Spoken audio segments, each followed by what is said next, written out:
Assalamualaikum warahmatullahi wabarakatuh. Perkenalkan, nama saya Nugroho Dwi Putranto, nomor induk mahasiswa 051123668 dari UT Purwokerto. Baiklah, perkenankanlah kali ini saya akan mengerjakan tugas praktikum 1 mata kuliah basis data. Ya, pada tugas 1 ini tugasnya adalah membuat Entity Relationship Diagram atau ERD. Di sini saya akan menggunakan sesuai dengan modul yaitu YID Graph Editor. Untuk soal tugas 1 adalah sebagai berikut. Ada satu contoh kasus yaitu pada sebuah perguruan tinggi mahasiswa akan mengambil mata kuliah yang ditawarkan. Setiap mahasiswa dapat minimal 1 namun dapat mengambil beberapa mata kuliah dalam 1 semester. Setiap mata kuliah hanya bisa diajar oleh 1 orang dosen, dan setiap dosen dapat mengampu atau mengajar minimal 1 mata kuliah. Baik, dari kasus tersebut, untuk membuat ERD atau Entity Relationship Diagram, langkah-langkahnya adalah sebagai berikut. Ada 5 langkah, yaitu yang pertama, mengidentifikasi dan menetapkan seluruh entity yang terkait dalam kasus tersebut. Jadi, di dalam kasus tersebut, kita identifikasi ada 3 entitas, yaitu mahasiswa, mata kuliah, dan dosen. Baik, selanjutnya kita coba bikin diagramnya. Di sini saya sudah membuka ini lembar kerjanya untuk YID Graph Editornya. Langsung saja kita membuat diagramnya. Pertama kita membuat entity-nya dulu. Jadi ada 3 entity yaitu mahasiswa, selanjutnya ada mata kuliah, dan yang ketiga ada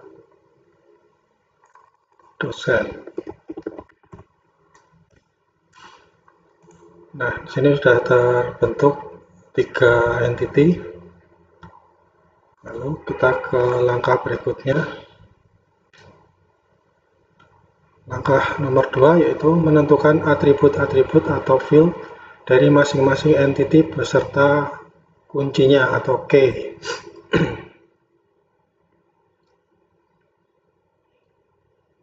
Ya, dari 3 entity tadi kita tentukan masing-masing atributnya.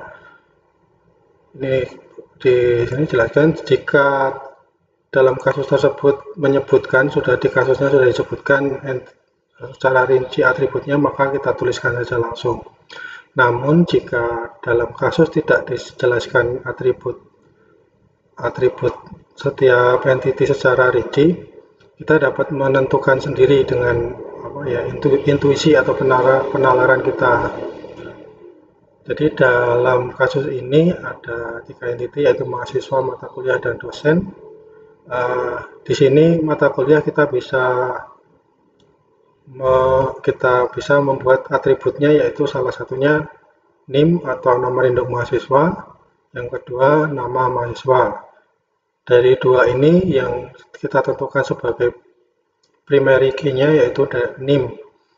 Lalu ada entity mata kuliah yang memiliki atribut kode mata kuliah atau kode MK dan nama mata kuliah. Di sini yang kita tentukan sebagai primary key yaitu kode MK. Selanjutnya, di entity dosen memiliki atribut nomor induk dosen atau NID sebagai primary key-nya dan nama dosen. Langsung saja kita buat untuk grafiknya. Nah, di sini kita buat untuk atributnya. Untuk atribut primary key ini sudah ada pilihannya, langsung saja kita pilih pakai yang ini. Itu nomor induk mahasiswa. Lalu untuk atribut yang satunya, nama siswa. Tampilannya bisa kita sesuaikan.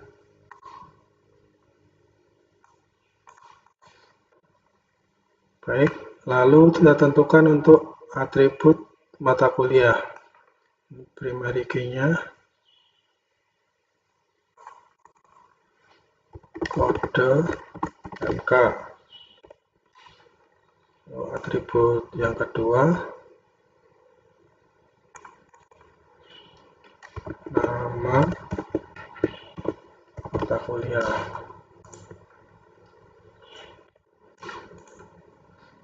Lalu untuk dosen, primary key-nya LID. Atribut yang keduanya, nama dosen. Baik, di sini langkah 2 sudah selesai, yaitu menentukan ini atribut dari masing-masing entity. Selanjutnya kita masuk ke langkah yang ketiga, yaitu mengidentifikasi dan menetapkan seluruh himpunan relasinya antara himpunan entity yang ada beserta kunci tamu atau foreign key. Jadi setelah mendapatkan entity dan atribut, tahap selanjutnya yaitu mengidentifikasi relasi atau relationship yang memungkinkan beserta kunci tamu atau foreign key. Dalam menentukan relasi, salah satu cara untuk memudahkan adalah membuat metrik atau tabel relasi tiap entitas. Sini sudah saya buat untuk 3 entity ini, tabel matriknya sebagai berikut. Jadi untuk entity mahasiswa dengan mata kuliah itu meregistrasikan, entity mata kuliah dengan mahasiswa diregistrasikan. Sedangkan untuk entity mata kuliah dengan dosen diajarkan, dosen dengan mata kuliah mengajar. Nah, dan setelah metriknya kita buat, kita buat untuk relasinya atau relationship-nya. Jadi untuk mahasiswa ke mata kuliah meregistrasi. Lalu untuk dosen dengan mata kuliah mengajar. Nah, ini sudah terbentuk seperti ini. Oh ya, tadi ada langkah yang saya terlewat, yaitu menghubungkan setiap atribut dengan entitinya. Mohon maaf. Ini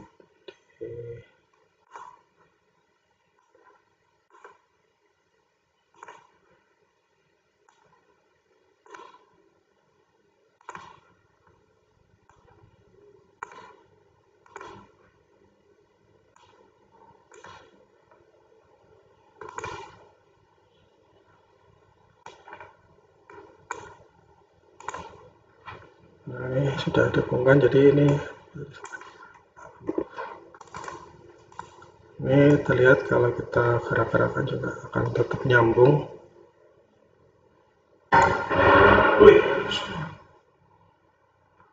Akan tetap nyambung seperti ini.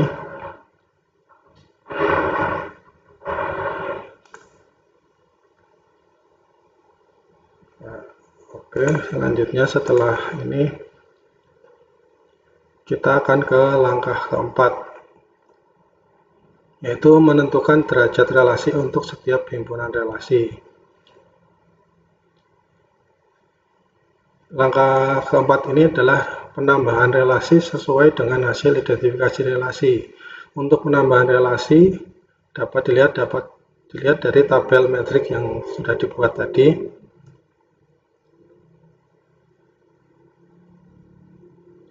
Berikutnya adalah sesuai, yaitu penambahan derajat kardinalitas. Dalam penambahan derajat kardinalitas, kita harus memahami kasus antar entiti. Apakah entiti tersebut dari satu ke satu, satu ke banyak, atau banyak ke satu, atau banyak ke banyak, MN. Untuk itu dari kasus dapat kita lihat, yaitu satu, banyak mahasiswa meregistrasikan banyak mata kuliah. Yang kedua, banyak dosen mengajar minimal satu mata kuliah. Sehingga dari kasus tersebut dapat dibuat derajat kardinalitasnya sebagai berikut, yaitu mahasiswa dengan mata kuliah adalah banyak ke banyak, sedangkan dosen dengan mata kuliah adalah satu ke banyak. Baik, dari sini kita akan buat garis kardinalitasnya, derajat kardinalitasnya.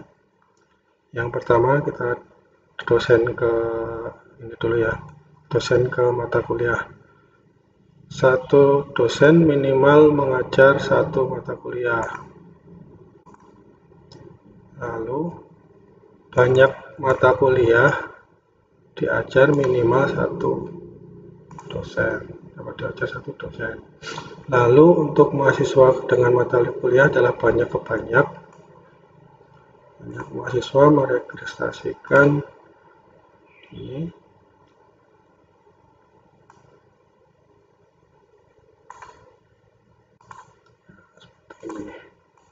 kita bisa lurus-luruskan. Nah, langkah 4 selesai sampai di sini. Selanjutnya kita akan ke langkah kelima, yaitu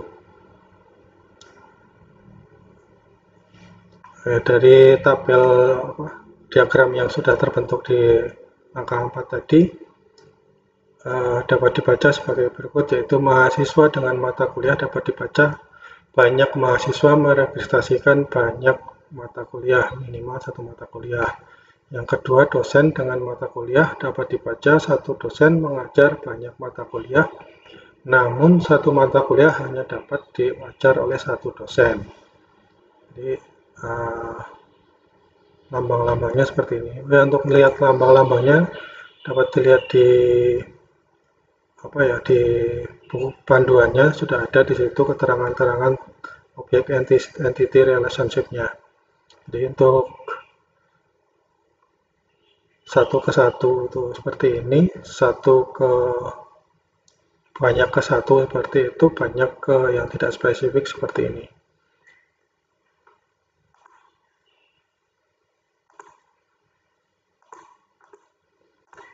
Oke, selanjutnya ke langkah yang kelima atau langkah terakhir, yaitu melengkapi himpunan entitas dan himpunan relasi dengan atribut deskriptif atau non-K. Untuk tahap ini yaitu melengkapi himpunan entitas dan himpunan relasi dengan atribut deskriptif. Jadi dari diagram tadi kita lihat ada relasi entity yang banyak ke banyak atau MN, yaitu antara mahasiswa dengan mata kuliah. Di sini dijelaskan yang dicetak tebal, yaitu jika relasi dari setiap entity memiliki nilai banyak ke banyak MN, maka relasi tersebut berubah menjadi entity dan atributnya adalah primary key dari masing-masing entity yang terhubung. Nah, dari sini kita akan modifikasi IRD yang sudah terbentuk tadi berdasarkan dengan statement ini atau pernyataan ini.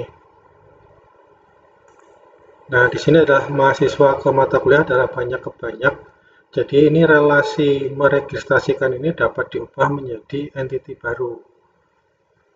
Kita buat entity barunya.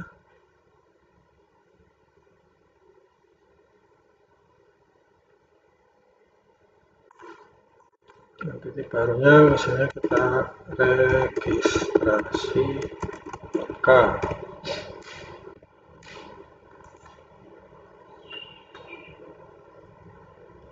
Lalu entity ini mempunyai atribut dari primary key dari mahasiswa dan mata kuliah. Di sini primary key-nya untuk mahasiswa adalah NIM, untuk yang mata kuliah adalah kode MK. Ini bisa kita copy saja, kita pindahkan ke sini. Ini juga kita copy, kita pindahkan ke sini. Nah, ini kita hubungkan.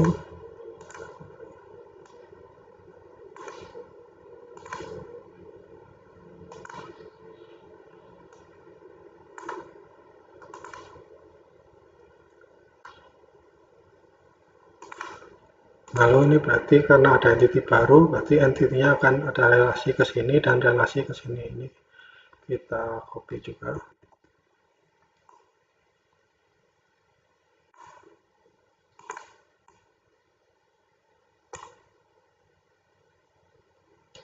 Ini derajat kardinalitasnya kita hapus dulu. Nah, di sini akan kita tentukan derajat kardinalitasnya berdasarkan dari ini tadi.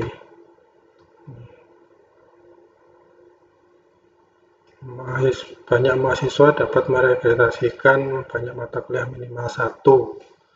Jadi dari 1 ke banyak.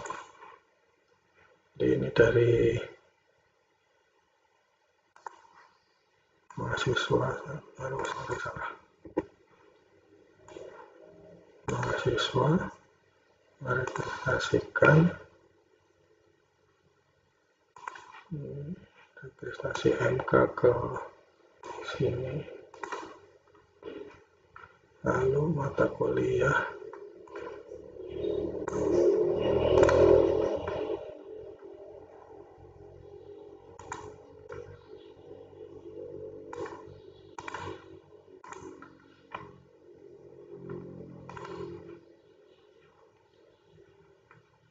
kita lihat apakah sudah sesuai dengan ini.